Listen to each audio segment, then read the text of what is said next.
Bonsoir à toutes et à tous. Quel plaisir de vous retrouver pour une nouvelle soirée sous la constellation 28 minutes. Et regardez un peu qui vous accueille, tout de même la belle équipe autour de la table, bien sûr. Bonsoir à vous. Bonsoir Mathieu. Et l'actualité, eh bien, c'est la guerre en Iran qui pèse de plus en plus sur les finances des États-Unis depuis fin février. Elle aurait coûté 37,5 milliards de dollars, selon le ministre de la Défense américain, qui aujourd'hui demande une rallonge.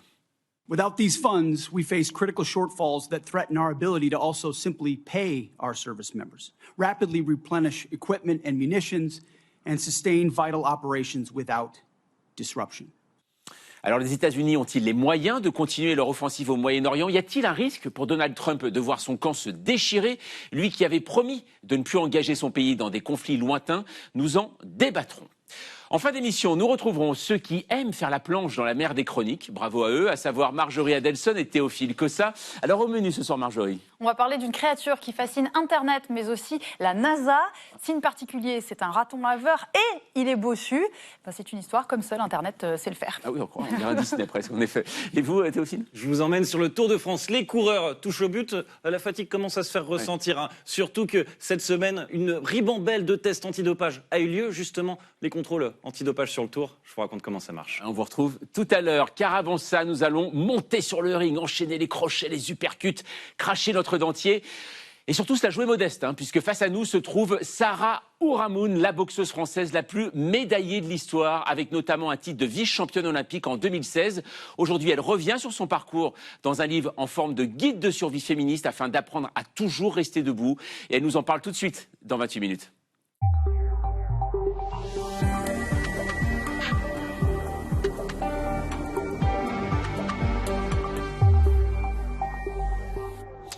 Bonsoir Sarah Ourahmoune. Bonsoir. Alors vous êtes ancienne boxeuse professionnelle, on va dire, vice-championne olympique, c'était de boxe en 2016. Vous êtes là pour nous parler de votre livre Frappez juste aux éditions Équateur. Je vous présente l'équipe de 28 minutes. Bonsoir Hélène Roussel. Bonsoir. Bonsoir. Bonsoir Fanny Veil. Bonsoir. Alors je rappelle, pour ceux qui n'auraient pas en tête votre palmarès qui est assez impressionnant, 10 fois championne de France, championne du monde, donc, et je le disais, vice-championne olympique, c'était au JO de Rio, donc en 2016. Vous êtes également aussi, ça fait partie de votre palmarès, mère de 3 enfants. Oui, on peut le mettre sur le palmarès. Il faut le dire. Et parmi ces 3 enfants, vous avez 2 filles. Exactement. Est-ce que vous leur conseilleriez de faire de la boxe? Oui, complètement. Elles ont déjà essayé d'enfiler les gants. C'est pas un sport qui les attire. Elles sont encore jeunes et elles se sont tournées vers le judo, la course à pied et la musique. D'accord. Et... Voilà. Mais c'est pas fermé. J'ai l'impression qu'à un moment donné, elles voudront elles aussi enfiler les gants et monter sur le ring. D'accord. Donc on peut conseiller à ses enfants donc, de faire la boxe. Complètement. Après, j'avoue que comme moi je connais les dessous de ce sport, j'ai quand même quelques craintes. D'accord.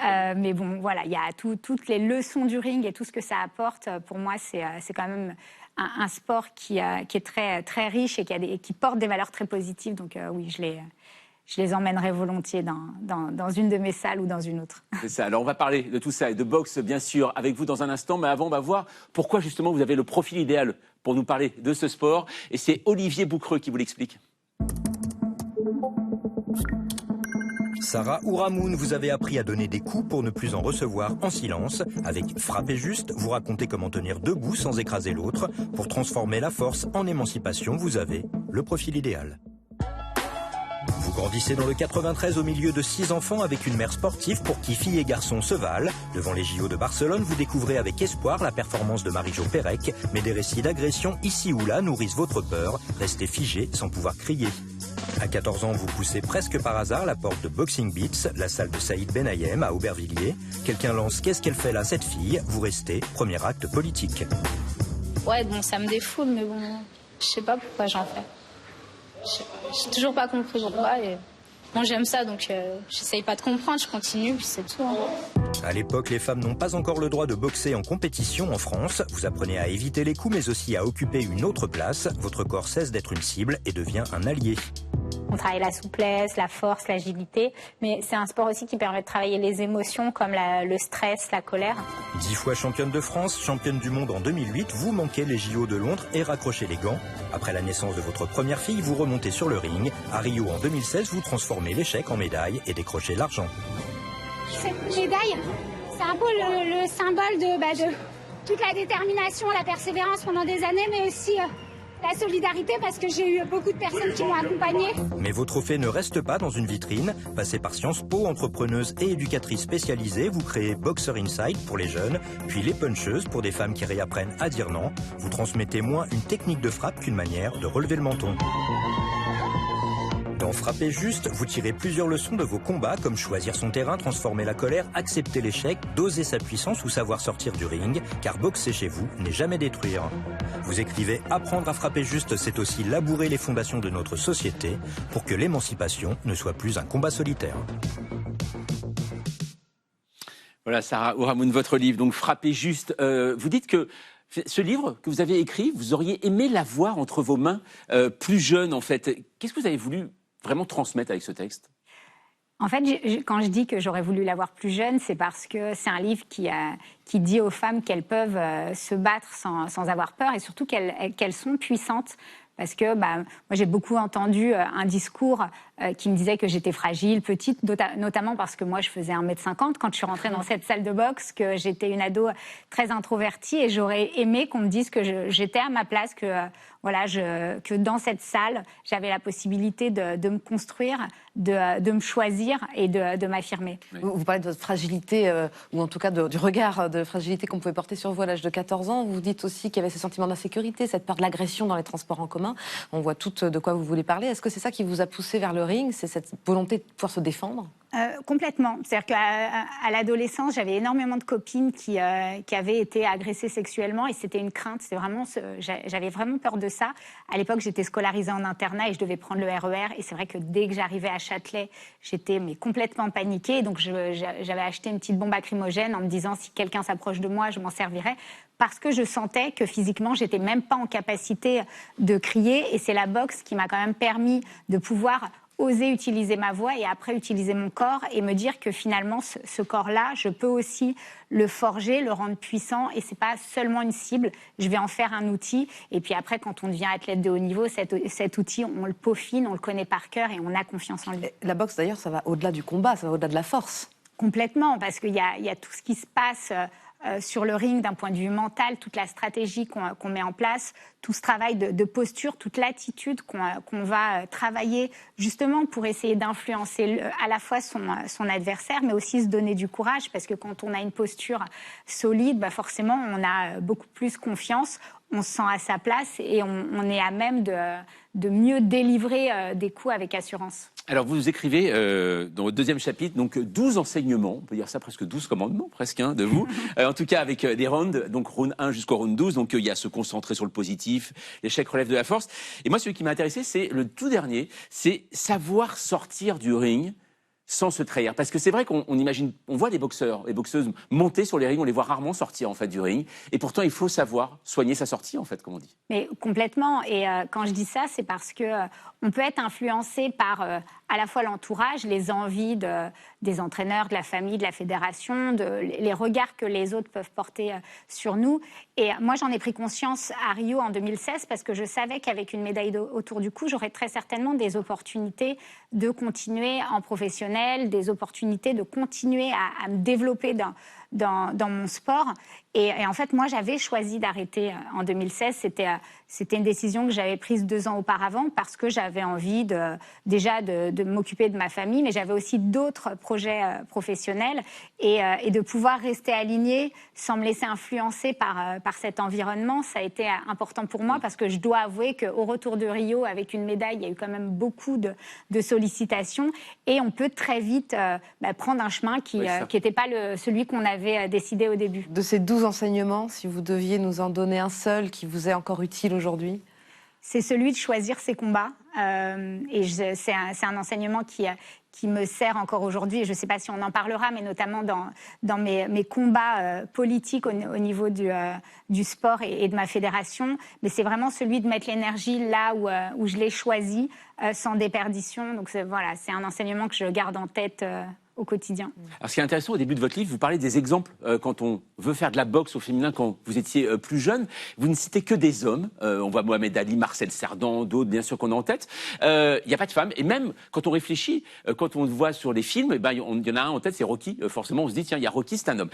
Et pour vous, on a retrouvé une petite archive d'un film justement avec une femme. C'est pas Clint Eastwood, il n'est pas filmé par Clint Eastwood, c'est un film muet en 1902 qui montrait. Vous allez voir, ce sont des boxeuses américaines. Première fois qu'on voyait des femmes boxer toutes les deux. On va le voir tout de suite. Regardez la tenue qu'elles ont. Et regardez, ça c'est en 1902.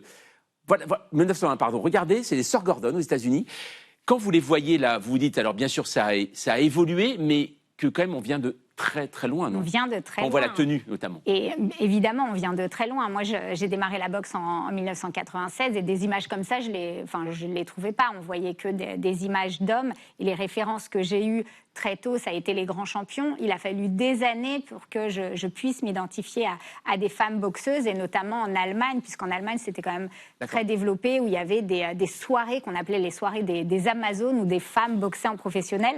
Mais voilà, les gens venaient plus par curiosité que pour la performance sportive. Vous avez dit 96 et c'était en 97 où on a autorisé les combats au niveau internationaux, que les femmes se battent entre elles. On a commencé en 97, 99 pour la France, et donc 99, je monte pour la première fois sur un ring et tout commence. Ouais, c'est ça. Alors, on va voir justement, on va parler de ce rapport au sport féminin avec vous. Fanny, le Parlement a adopté avant-hier la loi sur la gouvernance du sport avec du changement pour le sport féminin. Oui, ce n'est qu'une petite partie du texte qui, par ailleurs, est très porté sur le football professionnel et qui intervient dans un contexte de dérive, de scandale. Alors concrètement, cette loi demande aux diffuseurs de compétitions sportives de rendre plus visible le sport féminin. Mais le texte ne prévoit pas de pourcentage minimal des droits TV qui seraient dédiés donc au sport féminin et pas non plus de quotas de diffusion des compétitions féminines. Autre disposition, les fédérations devront veiller, je cite, à la mise en œuvre du principe de solidarité, notamment financière, entre les sections masculines et féminines. Alors, les recettes des compétitions masculines financeront-elles les compétitions féminines? Est-ce que les clubs masculins devront payer pour leur section féminine? La loi n'impose en tout cas aucun mécanisme de redistribution et aucun montant minimum. D'ailleurs, pour le sénateur communiste Fabien Gay, la loi ne contient aucune garantie, ce sont ces mots, sur un modèle économique viable et durable pour le sport féminin. Sarah Ourahmoune, ces nouvelles règles, d'après vous, est-ce qu'elles sont suffisantes pour le sport féminin? Est-ce qu'on est encore trop loin du compte? Alors, moi, tout ce qui permet l'avancée du sport au féminin, de la pratique, du soutien, de la visibilité des sportives, évidemment, j'en suis très favorable. Après, voilà, j'ai envie de voir un peu ce que ça va donner, les décrets d'application, pour pas que cette solidarité affichée reste juste une promesse. En 2024, vous avez quand même retiré votre candidature de la fédération pour prendre la tête de la Fédération française de boxe. Je crois qu'il y avait, c'était il y a 2 ans, encore trop de racisme et de sexisme. J'ai été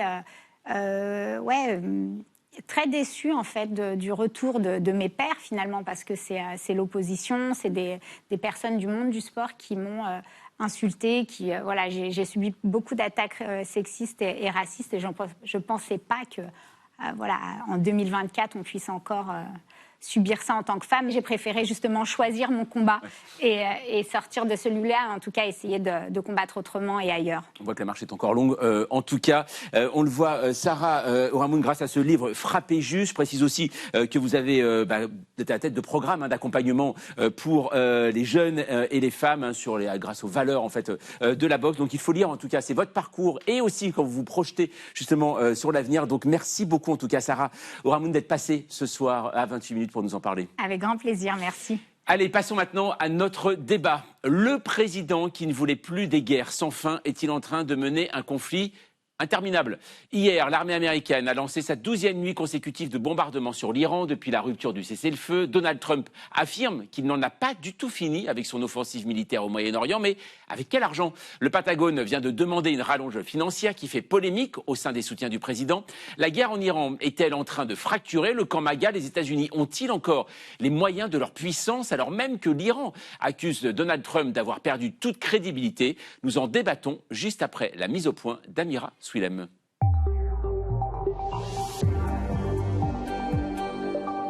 Ce sont les dernières dépouilles de soldats américains qui rentrent au pays. En tout, 18 hommes sont tombés et plus de 400 soldats américains ont été blessés dans la guerre contre l'Iran, du moins officiellement. Le nombre pourrait être plus important parce que le Pentagone est soupçonné de dissimuler le nombre réel des victimes américaines. Parce que cette guerre n'est pas vraiment populaire et l'administration Trump le sait. La guerre contre l'Iran, censée être courte, a repris pour la 3e fois en 5 mois. 12 jours consécutifs de bombardements et un Sénat sommé d'octroyer une rallonge budgétaire de près de 90 milliards de dollars. Sans ces fonds, nous serons confrontés à des manques critiques menaçant notre capacité à payer nos militaires, à reconstituer rapidement nos stocks d'équipements et de munitions et à mener des opérations cruciales sans interruption. La furie épique du nom de la guerre lancée en Iran semble se retourner contre Donald Trump. La colère gagne les Américains. 68% des Américains estiment que cette guerre contre l'Iran ne valait pas le coup. C'est plus des 2 tiers de la population.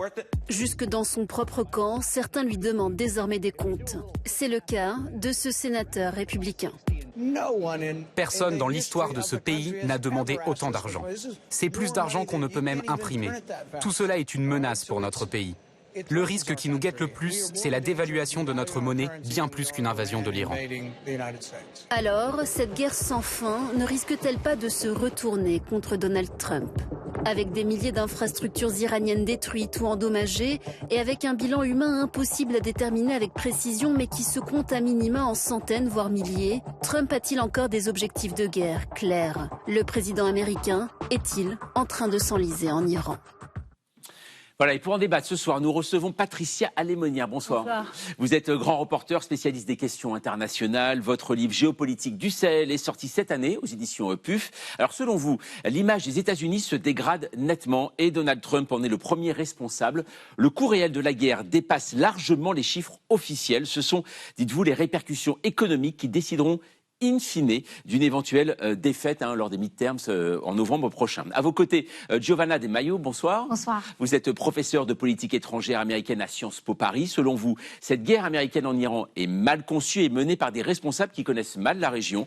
Elle nourrit des fractures au sein de la sphère MAGA, mais les candidats qui prennent leur distance avec Donald Trump, ils perdent aussi des électeurs. Et puis, David Rigoleros, bonsoir. Vous êtes chercheur à l'IFAS, qui est l'Institut français d'analyse stratégique, spécialiste du Moyen-Orient. Vous êtes par ailleurs rédacteur en chef de la revue Orient Stratégique. Selon vous, la stratégie américaine a sous-estimé la résilience et la capacité de l'Iran et l'enjeu dépasse le dossier iranien. Cette guerre, dites-vous, fonctionne comme un crash test pour d'autres théâtres comme Taïwan, notamment en tête. Et pour entamer ce débat, c'est avec vous, Hélène, et le chiffre du jour. 87, comme 87 milliards de dollars de rallonge budgétaire que le secrétaire américain à la défense Pete Hegseth a été réclamé au Sénat cette semaine. Sur ces 87 milliards, si on regarde dans le détail, 20 milliards ne sont pas en lien avec l'Iran, mais tout le reste irait bien au Pentagone. Cette rallonge, dit-on encore à la Maison-Blanche, est urgente, nécessaire. Patricia Alémonière, 5 mois après le début de la guerre en Iran, à quoi servirait tout cet argent ? Alors, d'abord, les chiffres sont contestés. Certaines disent que ça peut aller jusqu'à 100 milliards. Cette guerre, 100 milliards. Cette guerre pourrait avoir coûté à cette heure encore beaucoup plus cher. Mais pourquoi ce besoin urgent de guerre ? D'abord parce qu'il faut remplacer le matériel. Vous savez qu'un missile THAAD qui est tiré, il n'y en a pas beaucoup déjà, ils n'en ont pas énormément, c'est 14 millions. C'est un missile intercepteur. Donc vous voulez intercepter un missile balistique, vous tirez votre missile THAAD, hop, 14 millions envolés. Donc voilà, ça coûte cher. Il y a les baraques et les baraquements qui ont été détruits. Il y a les avions qui ont été détruits. Il y en a beaucoup qui ont été détruits. Des avions ravitailleurs, des F-35 si je ne me trompe, ou F-16, je ne sais plus exactement si c'est quel FC, mais enfin vous m'excuserez. Et puis un Galaxy. Enfin, il y a des avions qui coûtent horriblement cher qui ont été bon. Et puis il y a la paye des hommes. Et voilà, donc tout ça coûte énormément d'argent et donc nous en sommes là pour la première fois. Effectivement, on a ce ministre qui va quémander de l'argent au Sénat, mais cet argent, il n'est pas encore sûr de l'obtenir et je pense qu'on va en parler. Voilà, Giovanna De Maio, ça veut dire que quand Pete Hegseth, donc ministre de la Défense, ou plutôt de la guerre, comme il a été renommé par Donald Trump, quand il dit il faut absolument payer en effet nos hommes, nos armes, etc., ça veut dire que le Pentagone est à sec au niveau des finances ? Il n'y a plus d'argent? Non, et le Pentagone a encore de l'argent, mais ça se lit dans les discussions pour le budget de 2027, en fait, qui commence maintenant et pour lequel Donald Trump a demandé 1,5 milliard de dollars pour l'année fiscale 2027. D'accord. Et donc tout ça est lié aussi à des mécanismes politiques pour lesquels il essaye de faire passer le budget, avec aussi une loi sur comment conduire les élections, c'est-à-dire le Save America Act, qui prévoit des éléments assez restrictifs pour les gens pour aller voter, notamment pour montrer leur pièce d'identité, qui est assez compliqué. Donc tout ça se lie avec des discussions assez concrètes, budgétaires, mais aussi politiques, qui auront un impact, si pas immédiatement sur les midterms, mais aussi sur les présidentielles de 2028. Alors je vous propose un petit comparatif quand même, c'est-à-dire que si on regarde un peu en arrière, la guerre en Irak a coûté 79 milliards de dollars par an aux États-Unis. La guerre en Afghanistan, 42 milliards. Ici, la guerre en Iran, 37 milliards et demi, mais ça c'est depuis 5 mois. Si on fait une projection, on va toucher les 90 milliards de dollars par an. David Rigoulet-Rose, pourquoi cette guerre-ci coûte-t-elle si cher? Les guerres coûtent de plus en plus cher parce que les équipements sont de plus en plus chers. Donc ça, c'est une donnée de base. Et puis, il y a la prise en charge des personnels aussi, avec les pensions, la prise en charge des blessés, etc. C'est l'inflation. Quelque part. Oui, il y a une inflation de facto du coût des guerres, de toute façon. À partir du moment où on est une grande puissance, il y a des matériels très performants, technologiquement coûteux, et effectivement, la prise en charge des personnels coûte aussi beaucoup d'argent, qu'ils soient blessés ou pas, même de toute façon, et a fortiori s'il y a des blessés, bien sûr. Donc ça, c'est pas surprenant. Mais comparaison n'est pas raison, parce que de toute façon, on n'est pas du tout dans les mêmes types de conflits. Dans les deux premiers, il y avait des troupes au sol, ce qui n'est pas le cas là pour l'instant. Donc on voit bien qu'il y a des effets d'optique, il faut se garder des effets d'optique trop inclinants, on va dire. Et pourtant, malgré tout ça, Donald Trump accélère, là, aujourd'hui. Il envoie encore des nouveaux avions, des nouveaux Marines sur place. Donc il y a un moment, il n'entend pas, en fait, ça, qu'il n'y a pas l'argent nécessaire? Non, ça, pour le coup, il n'entend pas, puisque lui, ce qu'il pense doit exister, selon lui, donc il veut continuer à faire la guerre, et il est dans une logique de pression actuellement. Face aux Iraniens qui ripostent, il ne peut pas imaginer de faire partie de ceux qu'il méprise le plus au monde, c'est les losers. Oui, donc, effectivement, il est dans cette logique, et comme les Iraniens qui affichent un front uni, mais derrière... Je ne pense pas qu'ils soient aussi unis qu'ils n'y paraissent, mais en tout cas, ceux qui ont le là et qui ont la clé sur la guerre, pour l'instant, c'est les plus durs.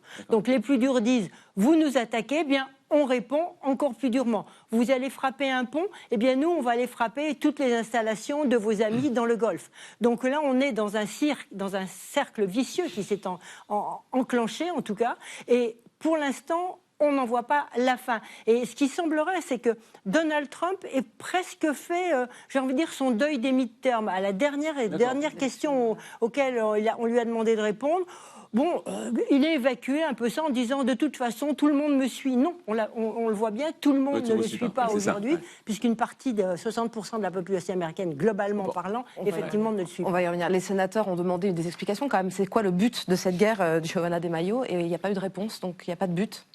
Les buts qui avaient été précisés au début étaient justement de détruire l'arsenal nucléaire de l'Iran, qui avait été un but abouti en fait après les attaques en juin, mais tout ça après revenu avec des buts assez pas vraiment précis sur l'arsenal balistique de l'Iran. À un moment, c'était un vrai le changement de régime. Donc Donald Trump appelait à la population iranienne pour se soulever contre le gouvernement. Ça c'est terminé, ça. Ça c'est terminé. Donc ça a évolué avec des buts de guerre qui évoluent constamment, avec de moins en moins de conférences de presse qui sont données, ni par le président, ni par Exet envers la population, avec des chiffres qui sont cachés.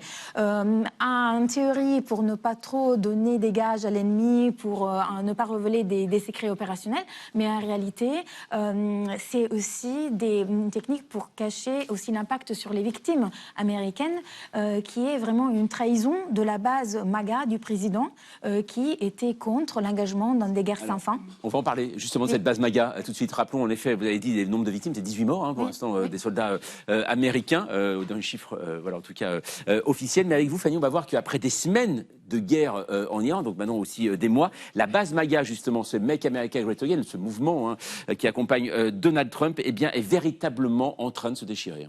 Oui, à l'image de la chaîne Fox News, pourtant clairement alliée de Donald Trump ces dernières années, eh bien, des stars de l'antenne lâchent le président. Pour la présentatrice Laura Ingraham, le temps presse pour le président Trump, je la cite, il doit absolument mettre fin à cette escalade avant que les électeurs ne se rendent aux urnes. Tucker Carlson, ancien visage de cette même chaîne, podcasteur emblématique du mouvement MAGA, Make America Great Again, s'est même excusé d'avoir, je le cite, induit les gens en erreur en défendant Donald Trump. Même le conservateur Joe Rogan, animateur du podcast le plus écouté au monde, qui a ouvertement soutenu Donald Trump lors de la dernière présidentielle, est depuis des semaines très critique. Voici ce qu'il déclare: on a peut-être tout gâché en allant en Iran. Cette guerre n'est pas ce que souhaitaient les conservateurs. La plupart des gens n'en veulent pas. Soutien qui s'effrite aussi au Sénat. Fin juin, quelques sénateurs républicains ont même voté une résolution qui était censée empêcher Donald Trump de retourner faire la guerre en Iran. Finalement, le texte a été rejeté, mais la rupture est consommée entre le président américain et ses dissidents qui, depuis, se font appeler YOLO, You Only Live Once. On n'a qu'une seule vie. David Rigolero, cette guerre, est-ce qu'elle est en train de coûter beaucoup trop cher à Donald Trump aussi en termes de soutien? Est-ce qu'il est en train de perdre ses soutiens les plus fidèles? Oui, c'est complexe parce que quand on regarde à l'échelle nationale, il y a un rejet de la guerre. C'est-à-dire qu'il y a les 2 tiers à peu près des électeurs américains. Mais quand on regarde de manière plus précise, c'est beaucoup plus compliqué. Du côté des républicains, il y a traditionnellement un soutien, même s'il y a des doutes qui ont surgi notamment. Et c'est pas tellement le but de guerre. C'est la stratégie, en fait, parce qu'on a l'impression qu'il n'y a pas de but. En fait, si, il y a un but de guerre. C'est la question du règlement question nucléaire. Ouais. C'est le vrai but de guerre. Simplement, il y a une stratégie qui a été totalement erratique avec des erreurs d'appréciation, d'évaluation. Et c'est ça, en fait, qui fait qu'on a l'impression qu'il n'y a pas de but de guerre. Alors qu'il y en a un. Il le répète de manière permanente. Donc, c'est pas contingent du tout. C'est même une constante chez lui. Alors, sa base MAGA, elle est en difficulté, mais pas toute la base. Quand on regarde les chiffres au plus près, vous avez en réalité encore plus des 2 tiers de la base qui soutient Donald Trump. C'est une frange particulière de la base MAGA, effectivement autour de Tucker Carlson, Steve Bannon aussi, Candace Owens. Bannon qui est l'ancien, on se souvient, l'ancien très proche de Donald Trump, qui avait artisan de sa victoire en 2016. Voilà, alors c'est ceux qui sont résolument isolationnistes, c'est ça. Ce que ne sont pas tous les républicains justement, ils sont complotistes. Et là on retrouve la question de l'alignement éventuel, l'accusation d'alignement sur Israël, anti-israélien, sinon antisémite, comme quelqu'un comme Nick Fuentes. Oui, tout à fait. Par exemple, c'est un antisémitisme assumé, déclaré. Et donc c'est une frange particulière de la base MAGA, et ça pose un problème d'ailleurs au J.D. Vance, parce que lui, il pense aux prochaines élections, et il veut éviter que cette base MAGA n'explose. Patricia Lemonnier, la question, en fait, c'est vrai qu'on parlait avec David Rigolero, on se demande quel est le poids en fait de ces justement podcasteurs, youtubeurs aujourd'hui auprès de cette base MAGA. Et on le sait qu'ils sont populaires, mais est-ce qu'ils peuvent tirer vers eux justement, devenir des anti-Trump tout simplement? Alors eux peuvent être des anti-Trump, mais la base, je pense, n'est pas anti-Trump pour l'instant. Elle peut être anti-guerre parce que c'est là-dessus que Donald Trump a fait sa campagne électorale en disant plus jamais de guerre, mais c'était surtout plus jamais de boots on the ground. Qu'est-ce que ça veut dire? De soldats au sol. Et donc, c'était essentiellement ça, parce qu'effectivement, c'est cette base qui a perdu ses fils, qui ont eu un père blessé, etc. Donc, elle était très sensible à ses engagements à l'international. Des avions, ma foi, 18 blessés, c'est encore loin. Ce qui intéresse cette base et ce qui fera qu'elle peut se détacher et suivre effectivement certains influenceurs, à la limite, mais je crois qu'elle se détachera même sans, c'est l'économie. Parce que qu'est-ce que cette base regarde, cette base de petits blancs, de blancs industriels, du monde agricole, etc. Qu'est-ce qu'ils regardent? Eh bien, c'est le niveau de vie. C'est le prix du gallon.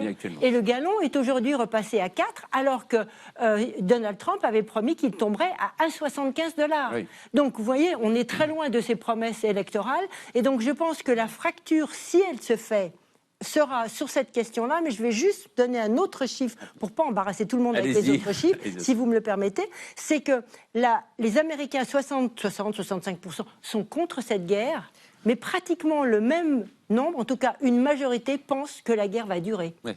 68% exactement, voilà. Selon ce sondage du Washington Post. La guerre valait-elle la peine d'être menée? Les Américains disent non. Ce sondage se décline aussi sur le terrain. Je vous propose de regarder des Américains qui sont interrogés dans les stations-service du pays.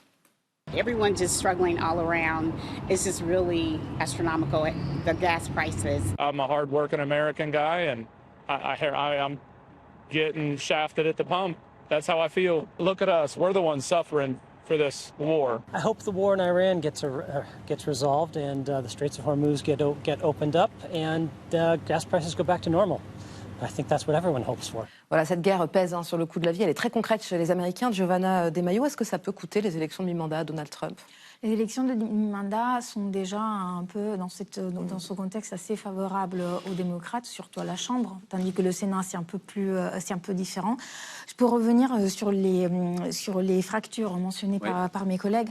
En fait, je crois que oui, la fracture au sein du mouvement qui rejette la guerre, qui appelle à la retenue est vraie, mais est-ce qu'elle est suffisante pour faire basculer un vote républicain dans un camp démocrate? Je m'en doute, vraiment, parce que dans l'écosystème de soutien à Trump, il y a le culte de la personnalité de Donald Trump qui peut faire tout et son contraire en ramenant avec lui le soutien de sa base, mais aussi la guerre au wokisme et les questions en plus de guerre culturelle.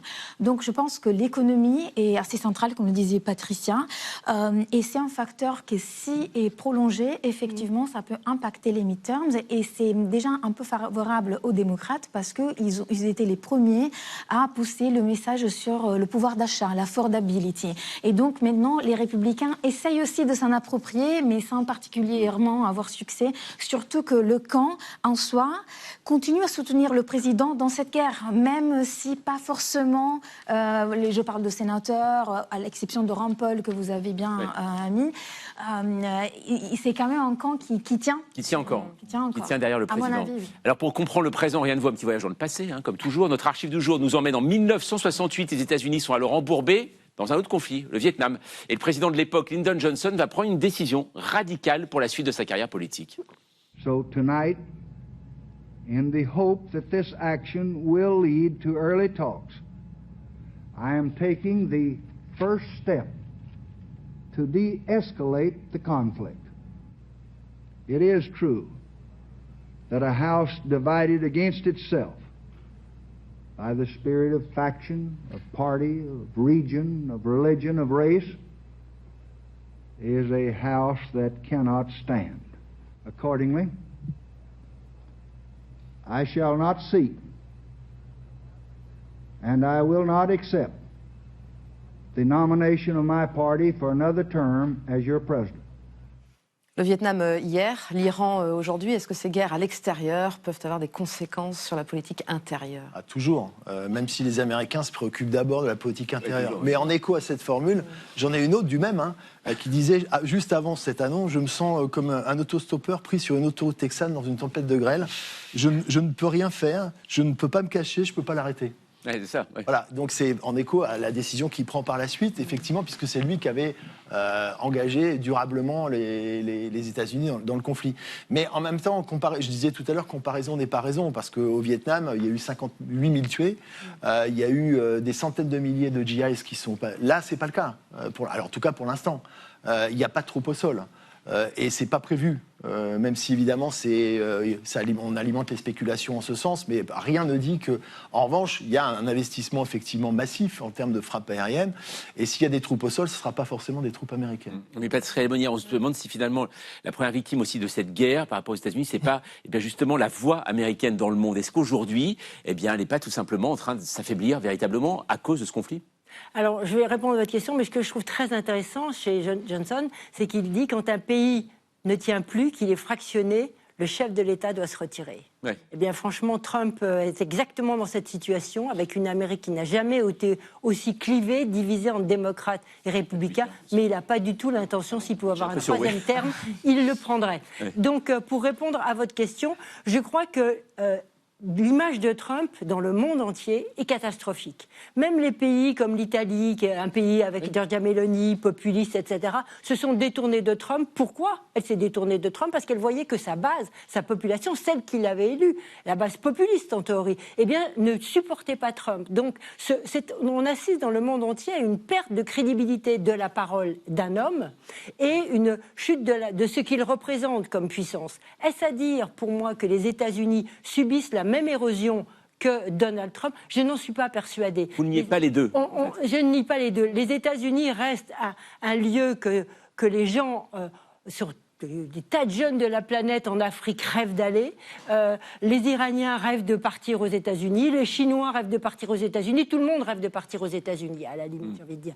Mais pas dans les États-Unis de Donald Trump. Ouais, c'est ça. On a le guide suprême iranien 18 juillet dernier qui disait « La signature de Donald Trump est totalement sans valeur, dépourvue de toute crédibilité. » Giovanna De Maio, vous êtes d'accord, c'est la parole de Trump et pas des USA qui est ici mise en cause? C'est la personne qui représente les États-Unis. Et je pense que les dégâts faits par Donald Trump s'inscrivent dans la durée. On voit que dans le comportement des partenaires et des alliés des États-Unis, quid de la défense aérienne, de la protection américaine sur les pays du Golfe, on a vu comment elle est perméable. Et du coup, les États du Golfe qui diversifient leurs partenariats, ils s'appuient même sur l'Ukraine pour ce qui est l'industrie des drones. Les Européens qui travaillent beaucoup leur autonomie stratégique à cause justement des attaques de Donald Trump envers l'OTAN ou même l'Europe. Et tout ça dans le contexte aussi où les États-Unis retirent tout l'argent qu'il avait alloué pour l'aide au développement. Oui, bien sûr. Et ça affaiblit quand même le rôle des États-Unis dans le monde et le soft power, comme on dit. David Rigoulet-Rose, on a parlé de crédibilité, on a parlé de moyens, donc d'une certaine manière de la dissuasion américaine. Est-ce que le front iranien pourrait poser problème si d'autres fronts s'ouvraient pour les États-Unis? Par exemple, je pense à Taïwan. Est-ce que la Chine pourrait profiter de cet affaiblissement, entre guillemets, américain? La Chine regarde très très attentivement ce qui se passe dans le Golfe. Parce que je dis souvent que c'est effectivement une forme de crash test pour d'autres, potentiellement d'autres conflits ailleurs. Il y a quand même le déploiement de la machine de guerre américaine qui a impressionné Pékin. Il ne faut pas le minimiser. On a tendance à dire que c'est un enlisement, je dirais plutôt ensablement de la région, si c'est le cas, et c'est pas sûr d'ailleurs, mais enfin en tout cas, mais incontestablement, même s'il y a des impasses stratégiques à un certain niveau, les Chinois voient quand même cette dimension capacitaire qui est tout sauf négligeable. Donc il faut relativiser. Le crédit, il n'est pas tellement apporté sur les opérations elles-mêmes, c'est plutôt sur la parole présidentielle américaine, qui est l'incarnation du pays. Et ce qui fait la force des États-Unis, c'est pas uniquement son outil militaire, c'est sa force économique, qui est encore très voilà. Et ce sont ces alliances. Et c'est là où évidemment le crédit américain peut pâtir de la situation, parce que c'est la dévaluation des alliances qui peut affaiblir justement le statut de la puissance américaine au niveau mondial. Voilà, regardez en tout cas pour la suite. Merci à vous trois d'être venus ce soir sur le plateau de 28 minutes pour débattre de ce sujet. À suivre les chroniques de Marjorie Adelson et Théophile Cossa. Nous partirons à Seattle, justement, où le raton laveur, alors oui c'est autre chose, Jim Ottey est devenu la coqueluche de la ville grâce à son allure, vous allez voir, très particulière. Avant de nous demander, mais comment ça marche les contrôles antidopage sur le Tour de France, 28 minutes terre de contraste. Mais tout de suite, retrouvons celui qui galope sur le dos de la culture G sans se soucier des obstacles. Ce soir, Victor Dequiver nous invite une nouvelle fois à dîner moins bête en répondant à cette question essentielle. Les imprimeurs ont-ils inventé la faute d'orthographe? Les imprimeurs ont-ils inventé la faute d'orthographe? La question vous paraît farfelue, et pourtant. Imaginez, au Moyen-Âge, vous êtes copiste, vous écrivez château ou chasteau ou château. Personne ne vous dit rien. Et pour cause. À Lyon, on écrit d'une façon, à Paris d'une autre, à Amiens d'une autre encore. Vous avez le choix, c'est le paradis de la liberté orthographique. Zéro faute possible, puisqu'il n'y a aucune norme. Et puis, catastrophe. Le 15e siècle arrive avec ses presses. Les imprimeurs débarquent avec leurs machines et leurs ambitions commerciales. Un copiste, il fait un manuscrit, un seul. L'imprimeur, il en produit 500 d'un coup. Et il veut les vendre à Lyon, à Paris, à Amiens, partout. Problème, si son texte est rempli de tournures lyonnaises, les Parisiens ne vont pas acheter. La solution? Uniformiser tout ça. Évacuer tout ce qui est trop régional. Créer une orthographe standardisée, vendable dans tout le royaume. L'imprimeur devient le législateur de la langue par pur calcul commercial. Au XVIe siècle, ça proteste déjà. Les réformateurs disent « c'est n'importe quoi, on écrit des lettres qu'on ne prononce pas ». Les conservateurs répondent « justement, c'est beau, c'est gracieux, l'écriture doit distinguer les homophones ». Mais le piège se referme. Fin XVIIe siècle, le mot « faute d'orthographe » apparaît pour la première fois. Vous n'êtes plus libre, vous devenez fautif. Et ça empire. Au 19e siècle, Jules Ferry rend l'école obligatoire. Il faut uniformiser la langue pour former des citoyens français. La dictée devient l'arme parfaite. Elle entre dans les programmes et c'est le carnage. D'autant plus que notre langue orale a évolué, mais pas notre orthographe. Les imprimeurs ont figé l'écrit au 15e siècle, mais nous avons continué à parler différemment. Chanter, chanter. À l'oral, c'est pareil. À l'écrit, c'est la guerre. Un participe passé, un infinitif.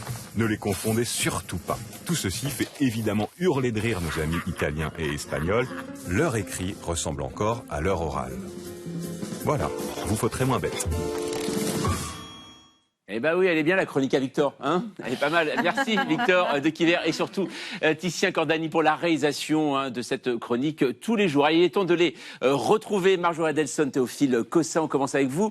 Marjorie, on va parler avec vous alors d'un animal qui fascine mais littéralement Internet. Hein. Oui, il n'est pas influenceur, ne joue pas au foot, il fouille dans les poubelles et pourtant c'est la star du web.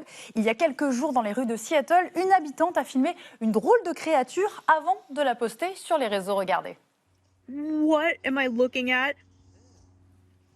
Alors, à votre avis, Hélène, ça ne vous plaît pas? De quel animal il s'agit? On dirait un chat qui a mangé un hérisson. C'est pas un chat, c'est pas un singe non plus, c'est un raton laveur un peu spécial en cause une malformation de la colonne vertébrale qui lui donne cet aspect un petit peu bossu, un petit peu compressé. Une particularité qu'Internet a adorée. Très vite, la vidéo a fait des millions de vues. Jimothy, c'est le surnom donné à l'animal par l'auteur de la vidéo, est devenu une star d'Internet en quelques heures. Désormais, les habitants se mettent à partager des vidéos dès qu'ils le croisent. Une fresque a été dessinée à Seattle en son honneur, vous la voyez. Et la popularité de Jimothy est devenue mondiale, voire même spatiale. Fanny, je vois que ça vous a fait rire, ça va vous plaire. La NASA, par exemple, a publié sur Instagram une vue de Seattle prise depuis la Station spatiale internationale avec cette légende. Jimothy dirige la ville. Le Daily Show, la célèbre émission satirique américaine, lui a fait une dédicace. L'équipe de baseball de Seattle, les Mariners aussi. Faites du bruit pour Jimothy, a-t-elle demandé dans un stade plein. Et attendez, ce n'est pas tout. Notre raton laveur a aussi des mugs, des sacs, des tatouages ou des t-shirts à son effigie qu'on peut acheter. Plus de 1000 produits dérivés au total qui sont apparus en quelques jours. Restez bizarre, stay weird, peut-on par exemple lire sur ce t-shirt. Jean-Mathieu, ça vous tente? Ah, rester bizarre, oui. Bien sûr, c'est beaucoup. Voilà, En tout cas, c'est une mascotte qui a fait le bonheur de tout le monde, sauf de Jimothy, qui ne touche aucune royalty. Bien sûr, oui. Alors, c'est pas la première fois, bien sûr, qu'Internet se prend de passion sans balle pour un animal un peu étrange. Non, avant lui, il y avait eu Grumpy Cat, souvenez-vous, le chat grincheux qui avait passionné Internet. Alors lui aussi, il avait une malformation puisqu'il était atteint de nanisme félin, d'où cette moue boudeuse, quasi humaine. On estime qu'il aurait rapporté à sa propriétaire plusieurs millions de dollars, là aussi grâce aux produits dérivés et aux multiples détournements sur Internet. Alors Jimothy, lui, il n'a pas de maître, c'est la ville de Seattle qui en bénéficie, grâce à lui d'un coup de projecteur qui est gratuit. Elle a d'ailleurs décidé de faire une proclamation officielle pour le célébrer. Alors si Internet, en revanche, et les États-Unis lui tressent des lauriers, il faut savoir qu'en Europe, c'est pas pareil. L'Europe considère les ratons laveurs comme une espèce exotique, envahissante, autrement dit innuisible. Impossible donc d'adopter un Jimothy si jamais il vous en prenait l'envie. Comme quoi, les héros des uns sont les nuisibles des autres. Et oui, Marjorie, c'est vrai. Mais c'est vrai, on dirait vraiment le scénario d'une série, voilà, pour enfants à venir, en tout cas. Mais c'est très sérieux. Ça. Une bonne idée à venir, en tout cas. Merci beaucoup, Marjorie. Théophile, avec vous, alors la direction, le Tour de France, où il n'y a pas que des ratons laveurs aussi. Les coureurs viennent de boucler la 18e étape. Ils arrivent dimanche à Paris et la fatigue commence à se faire sentir. Surtout que cette semaine a été agitée, notamment par des contrôles antidopage. Alors justement, Théophile, les contrôles antidopage, comment ça marche? Oui, le dopage, c'est un grand traumatisme dans l'histoire du Tour. On se souvient de Lance Armstrong. Résultat, les contrôles sont maintenant extrêmement stricts. C'est l'International Testing Agency qui les organise depuis 2021. Des contrôles qu'on peut diviser en deux catégories. Il y a ceux à la fin de chaque étape. Donc l'agence installe son camion à l'arrivée. Et là, elle convoque systématiquement le vainqueur du Tour, le leader du classement, donc le maillot jaune, et 6 autres coureurs pour un test urinaire. Et ça rigole pas. Les coureurs doivent faire pipi dans l'éprouvette, quasiment nus, sous l'œil d'un agent, faut pas être pudique. Et puis il y a les contrôles sanguins. Et pour cela, l'agence veille à être la plus imprévisible. Et ces méthodes, ça ne plaît vraiment pas à tout le monde. Non, surtout quand les contrôles ont lieu en pleine nuit, entre samedi et dimanche dernier, juste avant la 15e étape. Les deux leaders du classement, Tadej Pogačar et Jonas Vingegaard, sont réveillés en surprise à 2 et 5 heures du matin. Ils n'étaient pas contents. Imaginez, ça fait 2 semaines que tu fais la course. Tu t'es tapé 150 km de vélo la veille. Tu as passé 8 cols. Le lendemain, tu refais pareil, empire, et là... Toc, toc, toc, à 5 heures du mat. Oui, bonjour, test sanguin, s'il vous plaît. Ça fait beaucoup réagir dans la cyclosphère, hein, même si c'est autorisé par le règlement. C'est plus du contrôle, mais du harcèlement, dit le président de l'Union nationale des cyclistes professionnels. Surtout qu'en plus, alors, c'est pas drôle, le lendemain, Vingegaard, qui s'était fait réveiller à 2 heures du mat, rate un virage, chute, fracture de la clavicule, abandon. Alors évidemment, pour certains, c'est la faute du contrôle. Il était crevé, il a chuté. Tous les autres coureurs ont été testés lundi lors de la journée de repos.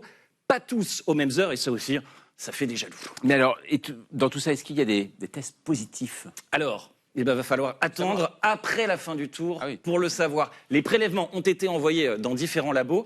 1 semaine d'analyse en moyenne pour traquer notamment, vous savez, la fameuse EPO, cette hormone qui stimule la production de globules rouges. Peut s'ajouter à ça un examen juridique et l'agence ne communique qu'en cas de résultat positif. Donc si dans quelques semaines, no news, c'est qu'on n'aura rien trouvé. Mais attention, selon le code mondial antidopage, les échantillons peuvent être conservés pendant 10 ans et gardent la même validité juridique s'ils sont réanalysés. Se faire choper 10 ans plus tard, ça serait dopage. C'est vrai, c'est vrai. Et voilà. Et là, vous n'êtes pas pris justement pour contrôle antidopage. Voilà, c'est dommage. Merci beaucoup, Théophile. Merci à vous, mes amis. À suivre sur Arte, votre série animée Putain de chat, avant de retrouver le premier épisode de la série Total Control, qui est le House of Cards australien. Demain, ici même, vous retrouverez le scintillant Renaud Dely pour le club 28 minutes dès 20h05. Bonne soirée. Tchuss.